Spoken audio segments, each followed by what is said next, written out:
اللہ کے نبی جس نظام کو لے کر آئے، جس نظام کی وکالت کو کیا، یہ ہمارے پر لازم و ملزوم ہے کہ ہم اس نظام کے لیے کوشش کریں، اور حکمرانان وقت کے اوپر اس بات کو اللہ رب العزت نے فرض کیا ہے کہ وہ اللہ کی نازل کردہ شریعت کے مطابق فیصلے کرائیں۔ اور اللہ نے اعلان فرمایا وَمَن لَّمْ يَحْكُم بِمَا أَنزَلَ اللَّهُ فَأُولَٰئِكَ هُمُ الْكَافِرُونَ وَمَن لَّمْ يَحْكُم بِمَا أَنزَلَ اللَّهُ فَأُولَٰئِكَ هُمُ الْفَاسِقُونَ وَمَن لَّمْ يَحْكُم بِمَا أَنزَلَ اللَّهُ فَأُولَٰئِكَ هُمُ الظَّالِمُونَ، کہ جو اللہ کی نازل کردہ شریعت کے مطابق فیصلے نہیں کرتا،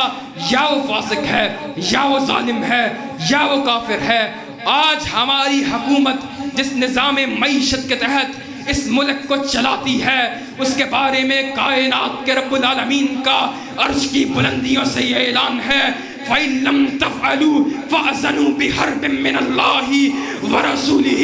کہ جو سود کا نظام ہے، جو اس کو درست سمجھتا ہے، جو سودی تجارت کو کرتا ہے، وہ اللہ اور اس کے رسول کے خلاف اعلان جنگ کرتا ہے۔ وہ آج کے مسلمان، تو نے ایسے شخص کو اپنا قائد بنایا ہے، تو نے ایسے شخص کو اپنا لیڈر بنایا ہے، تو نے ایسے شخص کے لیے اپنے ووٹ کو صرف کیا ہے جو اللہ اور اس کے رسول سے اعلان جنگ کو کرتا ہے، تو کل قیامت کا دن ہوگا، حوض کوثر پہ جب نبی موجود ہوئیں گے اور نبی نے یہ سوال کر لیا کہ تو نے دنیا میں اس شخص کا ساتھ کیا جس نے پوری زندگی اپنے عمل سے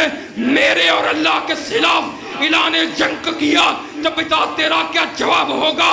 آج میں اپنے والد اور ان کے رفاقا نے جس عظیم مقصد کو